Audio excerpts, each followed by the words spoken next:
Okay, for today's video, we're going to talk about erasing and how to,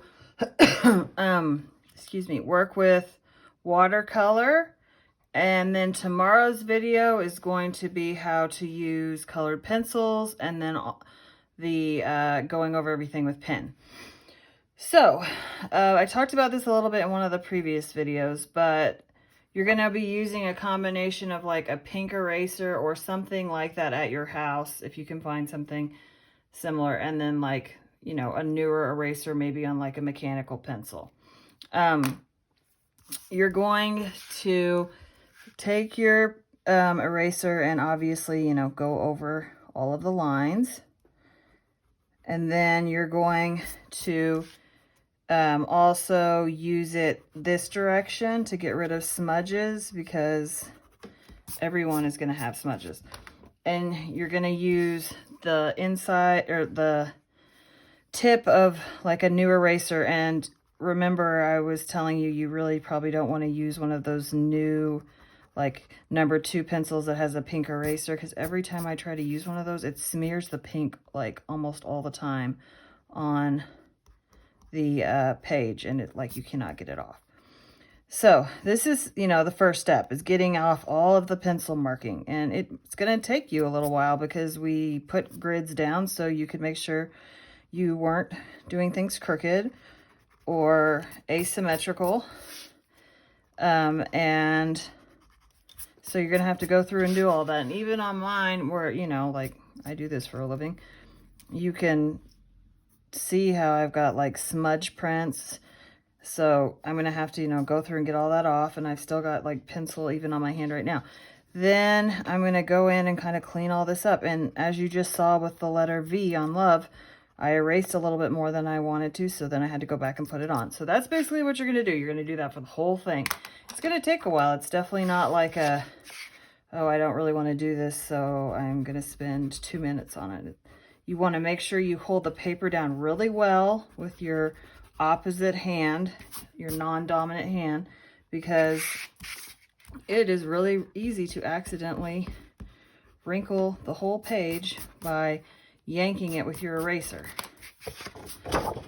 And that really stinks. But I did give you guys a video the other day on how to iron your paper, so you can do that. But I mean, once you like legitimately really wrinkle it and put creases in it, it's pretty hard to get it out.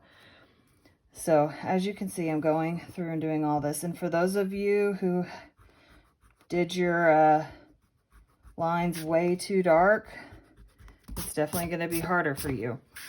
It's going to take you longer. So you're just going to kind of work your way through. And like, even for me, and I didn't draw that darkly, like there's a couple places where there's still markings.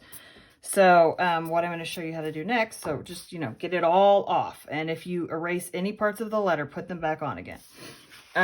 So an option for you is to do watercoloring into the background.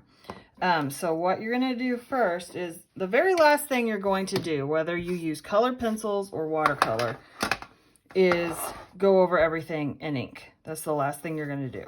So, don't try to do that ahead and then be like, oh, I want to paint with watercolor, because even if it is permanent pen, it almost always bleeds. So we're going to start painting on this. And the other thing I didn't mention is when you are doing your cleanup, like if there's anything about these letters that's mildly off that you want to fix, now is the time to do that. Because once we start painting and stuff, you're not really going to be able to erase. So I'm going to just pick like this pretty blue right here. And you can do like washes of color where you kind of just lay down light amounts of a color, and you can do it like in some sort of pattern that you're not really pattern, but you know, a more abstract layout. Or, you know, if you did the quote with Dolly Parton, you could do the rainbow over the word rainbow. And as a side note, let's say you watch this video and then it's Friday and you're watching the next one. You have to have this like 100% dry before you move on to putting the ink on.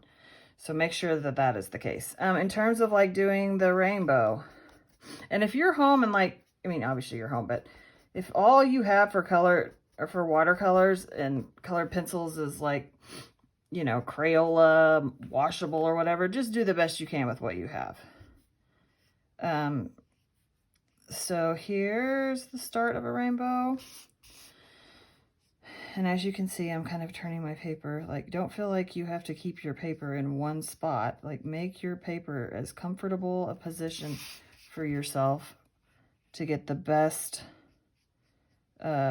version of whatever it is you're painting. You don't need to like have your arm turned around all funny because you feel like you have to do that. Just turn the paper. So just kind of laying out the first little stripe. And, you know, you can make it really exact if you want. And I wouldn't probably try to draw it out with a pencil unless you just feel really unconfident, because you will be able to see those lines. You can't really get rid of them once you paint over them. You know, I would just kind of wing it a little bit, but that might make you uncomfortable. So you can kind of do what you want. I would probably not make the edges look the way that I just did them. I would kind of have them sort of dissipate off the page, like, you know, a cloud or something, and sort of just disappear. And I would just keep messing with it until I got it the way I liked. And then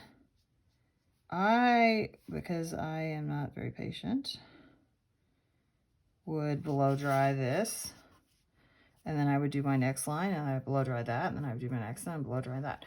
So yeah, I mean, it's pretty basic. You just like get the color onto your paintbrush, and we've done watercolor this year, and you kind of start laying it down, and the more pigment from the watercolor tray you get, the darker it's going to be.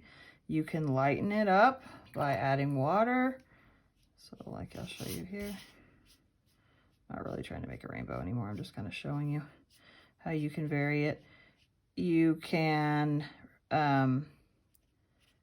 get rid of parts of it if you don't like it by drying it and then kind of wiping it off gently in the same direction. Or you can layer by having it be dry and then putting another layer on top. But remember, if you over wipe, it'll start to come off. So if you want to put watercolor in the background, I think that could look really pretty.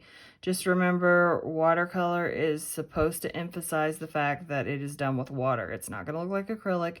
It's not going to be perfectly all the same in every place.